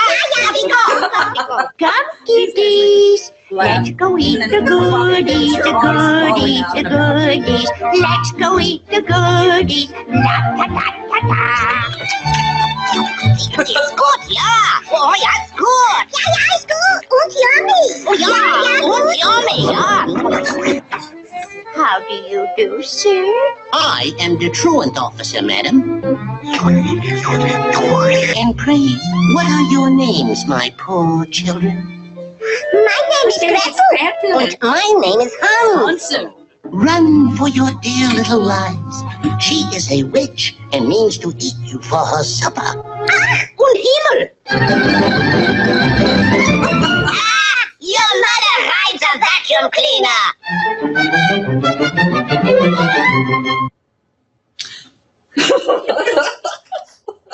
I had to show you that because it's made me laugh since I was a kid, and it has stuck with me. The choices that get made there. How this is a very different telling of Hansel and Gretel for sure. So what's going on with it? Well, it's not a gingerbread house. The goodies are inside the house. Mm-hmm. It's very obvious that she's a witch. Oh, yeah. I'm pretty good at that. Yeah, and what about the kids themselves? They're They're funny little. They're pretty plump. I'm sorry. They're pretty plump. They're already ready for dinner. And they're blonde. And they're blonde. They're German. They're blue eyes, blonde hair, and they have their little German accent. And but it's made to feel entirely harmless because now the light, it's very bright. The colors are very bright. We bring in Bugs Bunny. Everybody knows that Bugs Bunny is going to win in the end. She doesn't have a chance. And so, you know, we just know that from the carryover of that this is not going to be a threatening story, that the witch is going to buy it in the end. A witch is going to bite the dust. And she does. And nobody feels too awful bad about it. And it's kind of funny. Now, this one is exceptionally dark. It's called The True Story of Hansel and Gretel, a novel of war and survival. And it is a novel. I could have had you read it, but I didn't want to because it's really distressing. It does take place in World War II. And let me read you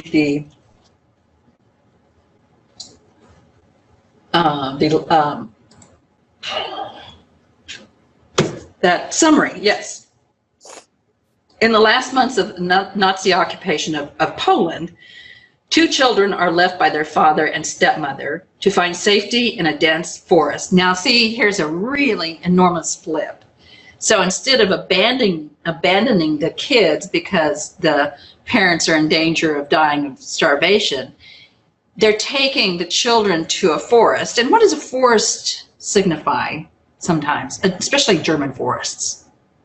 What do you think of German forests? Have you ever been in one? Very dense, very dark. Safety. Safety, but danger at the same time, because there's wolves that lurk in these deep forests. So it's both. It's kind of a conflicted place because of that tension between being a safe place, some place to be hidden, and being a very, very dangerous place, especially in Nazi Germany as Jewish children. So the Hansel, because their real names reveal their Jewishness, they are renamed Hansel and Gretel. They wander in the woods until they are taken in by Magda, an eccentric and stubborn old woman called Witch by the nearby villagers. There we go, another transformation of the witch. She's not a witch. She's a good, kind-hearted woman, if I remember correctly. It's been a really long time since I've read it. Magda is determined to save them, even as a German officer arrives in the village with his own plans for the children. So the German turns out to be the wicked witch who wants to put them in the oven, so to speak. Louise Murphy's haunting novel of journey and survival of redemption and memory powerfully depicts how war is experienced by families and especially by children. And parts of it are pretty graphic. And there we go, a provocative transformation of the classic fairy tale. Story alternates between the children's nightmarish adventures and their parents' struggle for survival and hope for a safe reunion. See if there's any comments. Captivating. First book I have not been able to put down since All the Light We Cannot See, Worth the Time, Extraordinary Story. Would you like to read the 1-star reviews? Though? I'm looking. There was one up there. Where was it? There we go.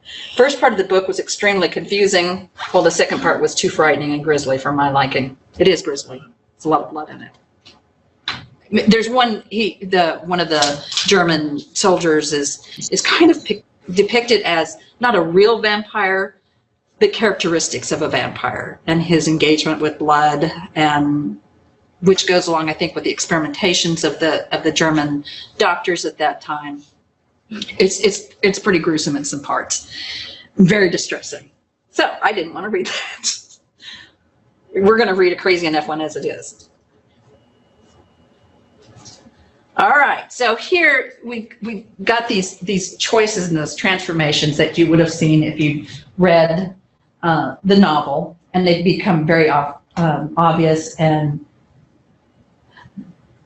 I think we could easily understand what was going on with these texts and the the literary license the author has taken with the story in itself.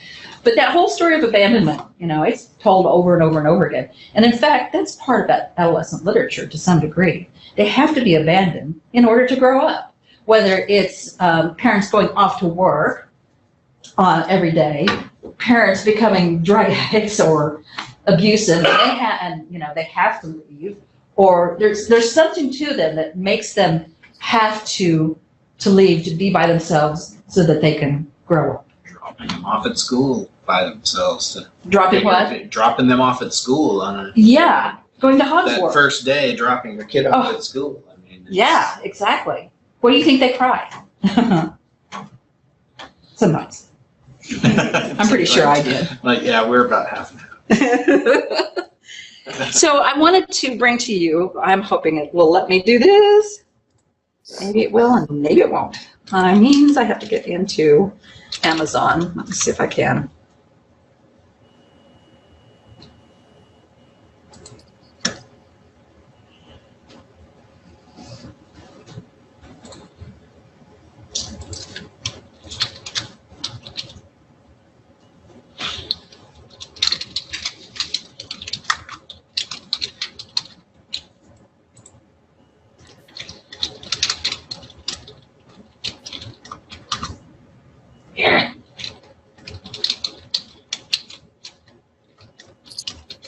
In order to get that Prime discount, do you have to have a .edu email address as your Amazon account? As a student. That's what gives. And you've got it. You've automatically got It it. doesn't have to be your account, like the one that you use for your account, but you have to have one to enter it for them to. Okay, so I can verify it through my Yeah, so regular they account can with that email Yeah.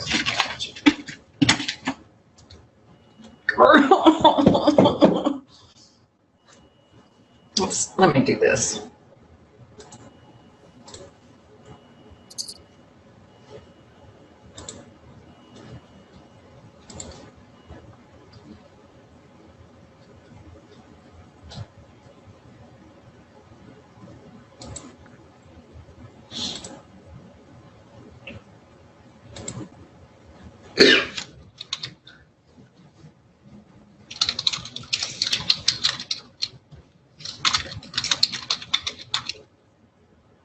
It's gonna have to verify me.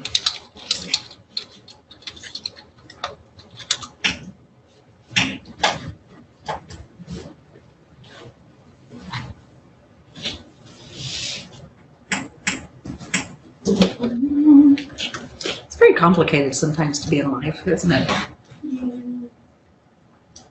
Two-factor authentication. It's all the rage. Now, there we go. Please let me in.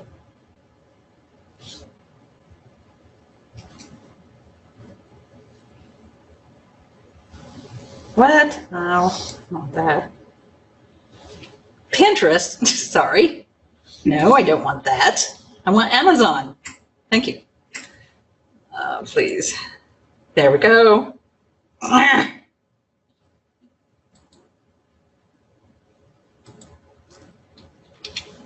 You're supposed to remember it for me. Traps.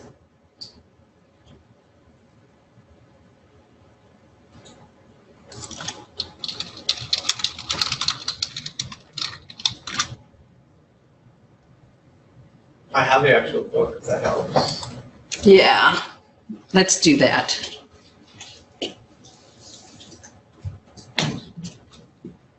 So here it is, and I'll just read it to you because it's a picture book. Ruth in the Green Book.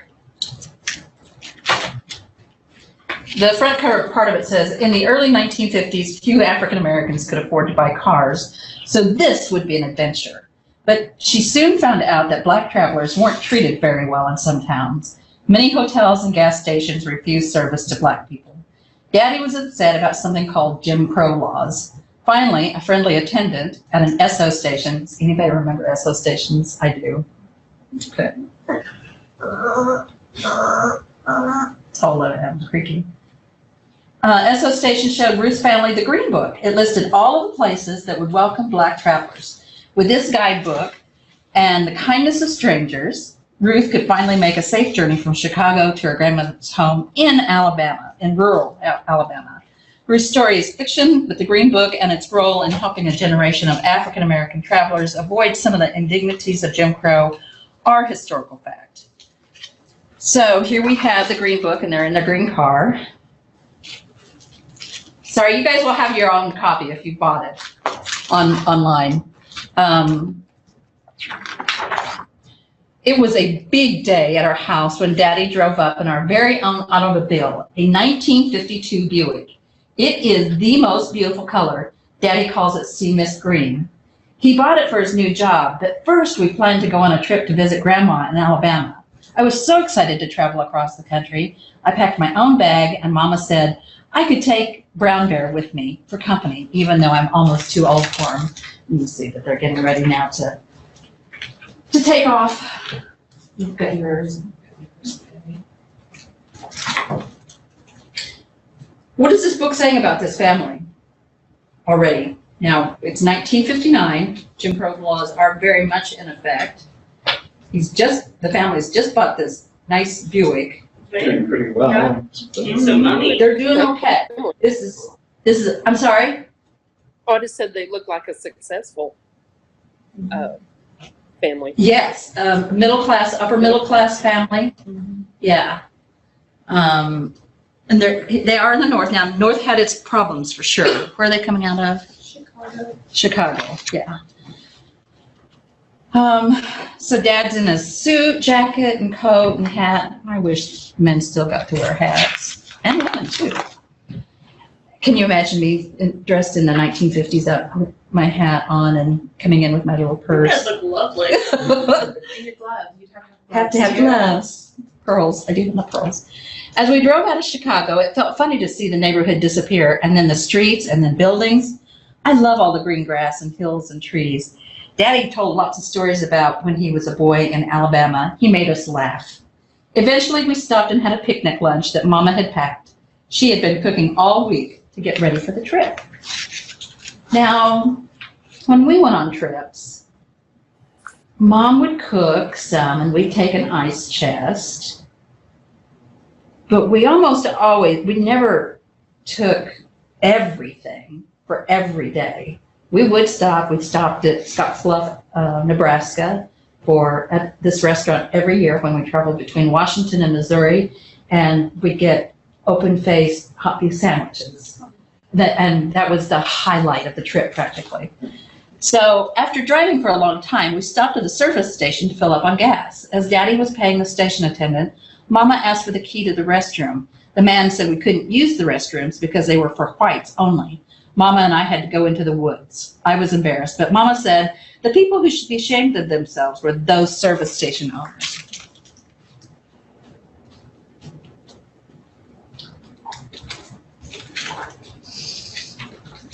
I was tired when Daddy stopped the automobile. I asked Mama where we were, and she said we were going to spend the night in a real hotel. We watched Daddy talking to the man behind the desk. Daddy was smiling and pointing it to us, but the man shook his head and turned his back. Daddy came back out and slammed the car door. He never slammed the car door before, so I knew he was mad. I wondered what happened, but I knew somehow it wasn't a good time to ask him. Mama gave him a look that said, "Ruth, just keep quiet." So that's what I did. We kept on driving through the night. Mama took a turn so Daddy could sleep. I fell asleep with Brown Bear as my pillow. We must have pulled off the road in the middle of the night. That's so dangerous for them. Heck, it's so dangerous for them now. Because when I woke in the morning, we were all curled up in the car. I was stiff and hungry. Mama gave us cold biscuits and jam for breakfast. She said we should sing to cheer ourselves up. We sang a lot that day as we crossed the country. We had picnics at roadside stops for lunch and dinner because all the restaurants had signs in the windows that said we couldn't eat there. It seemed like there were white-only signs everywhere outside of our Chicago neighborhood. I felt homesick, and I hugged Brown Bear close all day. So you can see them singing big.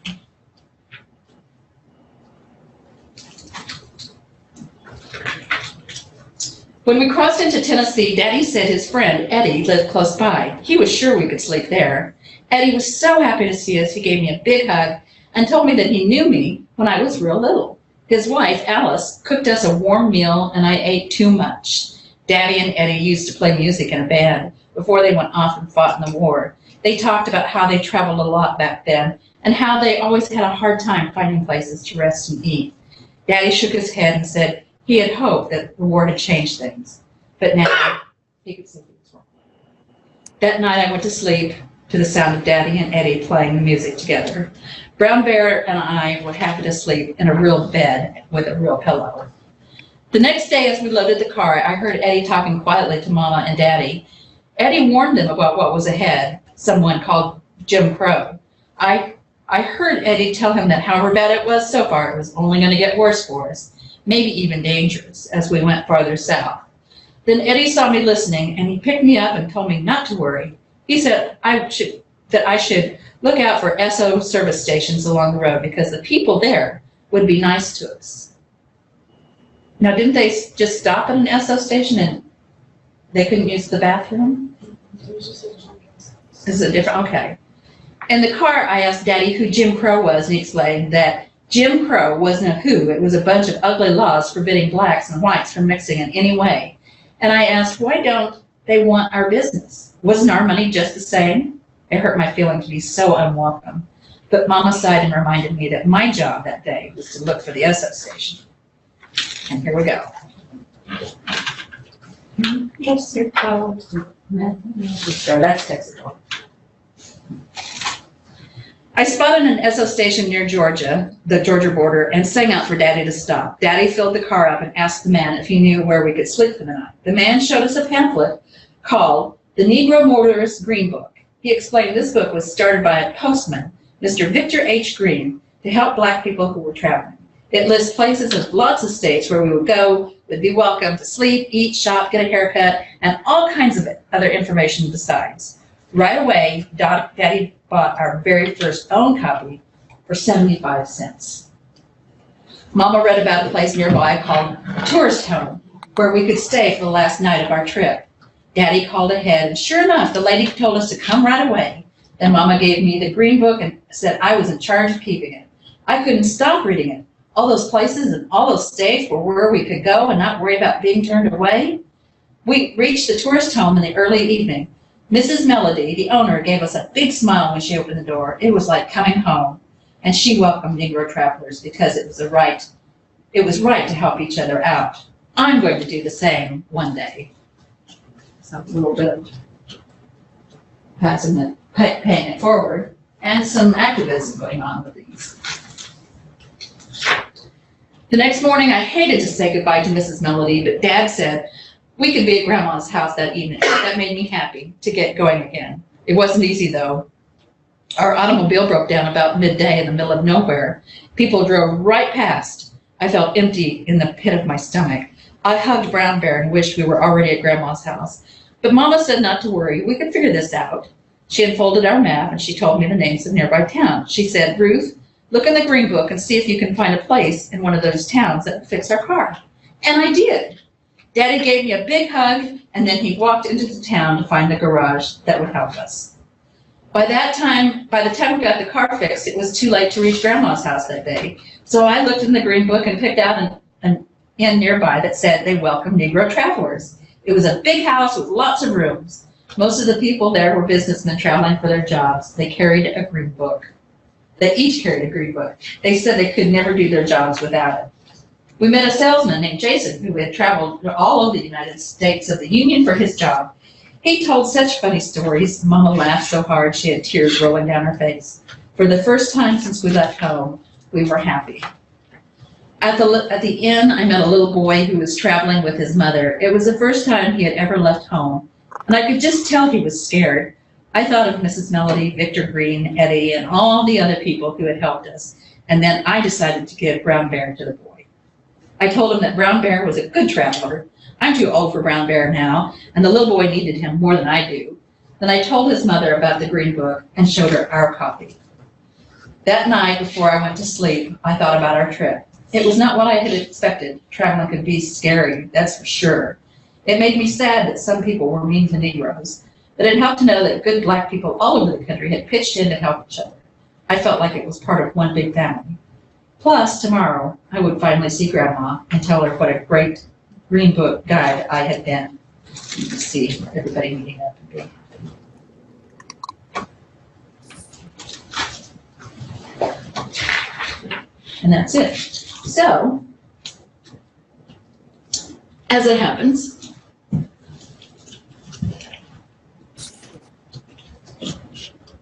we have access, thanks to modern technology, to a 1949 Green Book.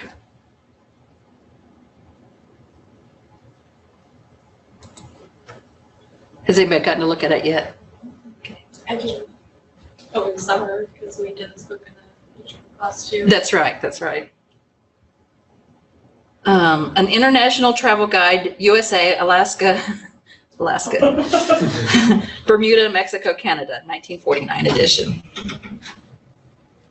And you go through, carry your Green Book with you. You may need it, 75 cents. And here's the introduction by Mr. Green, I think.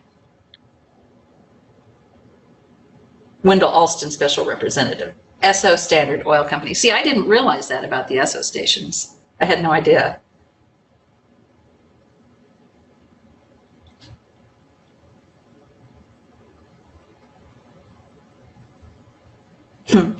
A precedent has been established in the low-priced automotive field by combining handsomeness and beauty with durability and comfort in the interiors of 1949 Ford cars.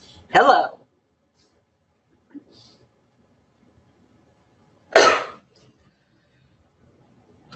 So you can go through and you can look at all the various. So here's some tourist homes. Mrs. T. Thomas, 1901 High Street, Lafayette. This is in Little Rock. Arkansas, Arkadelphia, Hot Springs, Crittenden, Crusader, Poro Flat, beauty schools. I like that they included nightclubs as well. Oh yeah, there are plenty of nightclubs. Beauty parlors, barbershops, taverns, nightclubs, service stations, garages, drugstores. Lots of taverns. Liquor stores. So this took a lot of work. Yeah. A lot of miles. A lot of unsafe roads. Probably like some tension with people as well whenever they asked if, they would welcome people. Yeah. Yeah, because how do you find out these things? Part of it's word of mouth, but there'd have to be a really interesting history on exactly how they gathered this material. And I'm sure it's available to us someplace. I don't know. I think the author, Victor Hugo, I think he worked for the U.S. Postal Service. And it was through his networking that. Through the other. Talking to other people. Okay. While he was working, Mm-hmm. He was able to find a lot of these places.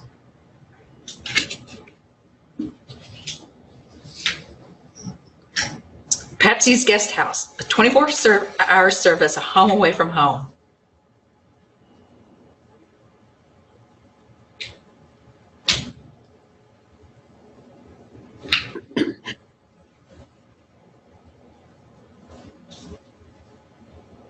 What to see in Chicago? It says in the back of the book that the Esso's gas stations were owned by Standard Oil Company. Uh-huh. They gave Mr. Green office and funding to, to continue the book and over the years. Yeah. Well, and here is, I think, something you'll find interesting. Oh, but if you didn't know, there's a film that's just coming out. Pretty sure. A coffee station. Are you watching that? I am. I found a kid in a cage. Stephen King. There's something wrong with that kid. All right, let's get the ad. Yeah, so Some guy called over here, a doctor. He's looking for a driver. You interested? I am not a medical doctor. I'm a musician. I'm about to embark on a concert tour in the Deep South. What other experience do you have? Public relations. Do you foresee any issues in working for a black man? You in the Deep South? There's gonna be problems. Promise me you're gonna write me a letter. I promise. Tell me that don't smell good. I've never had fried chicken in my life. You people love the fried chicken. You have a very narrow assessment of me, Tony. Yeah, right? I'm good. Either way, I know. You will be interacting with some of the wealthiest people in the country. It is my feeling that your diction could use some finessing. But why you breaking my balls? Because you can do better, Mr. Balalonga. Dear Dolores. I saw Dr. Shirley play the piano. He's like a genius, I think. Come on, take it easy. I prefer not to get grease on my blanket. Ooh, I'm gonna get grease on my blanket. This gentleman says that I'm not permitted to dine here. I'm afraid not. How does he smile and shake their hands like that? Because it takes courage to change people's hearts. What are you doing? A letter. May I? Dear Dolores, sometimes you remind me of a house. You know it's pathetic, right? Put this down. The distance between us is breaking my spirit. Falling in love with you Was the easiest thing I have ever done. P.S. Kiss the kids. That's like clanging a cowbell at the end of Shostakovich's 7. That's good. It's perfect, Tony. Come on, get out now. You never win with violence. You only win when you maintain your dignity. You don't know your own people. You, Mr. Big Shot, doing concerts for rich people. So if I'm not black enough, and if I'm not white enough, then tell me, Tony, what am I? Anyone can sound like Beethoven. But your music, what you do, only you can do that.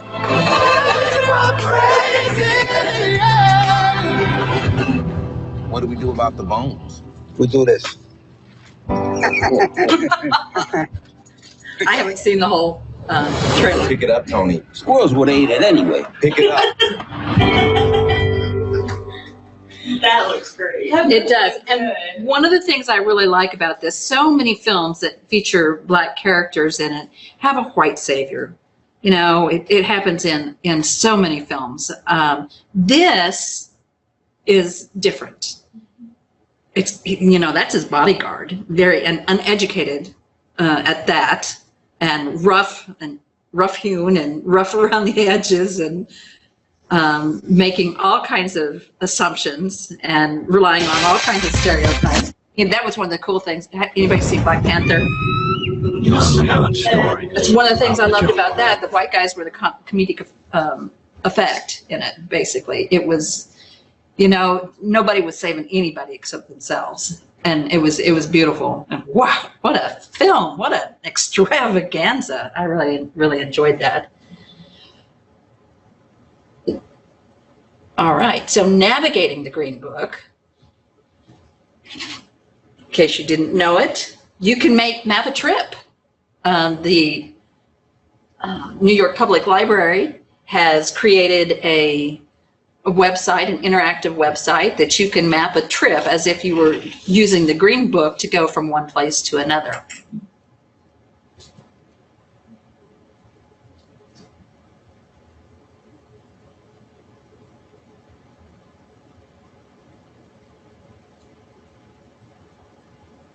So you can actually make a trip. What year should you go? Oh, 1947 sounds fine. Where do we want to go? We want to go from, in our address, yes, we'll go from Dallas, Texas. Map a trip. What? Who knew? It did not appreciate Dallas. That's funny. I guess we're not in the United States out this way. Wonder if it needs like an actual address. Enter an address. Okay, so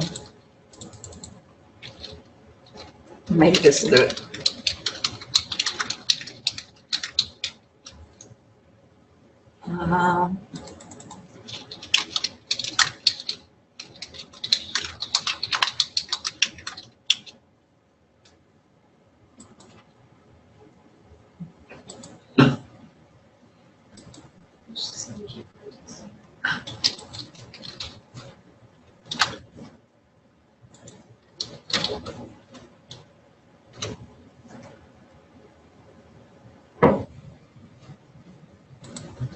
Maybe now? Oops.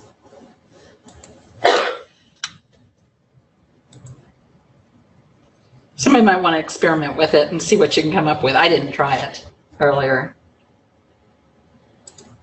But here are some places in Los Angeles where these spots still remain. LA's last remaining Green Book locations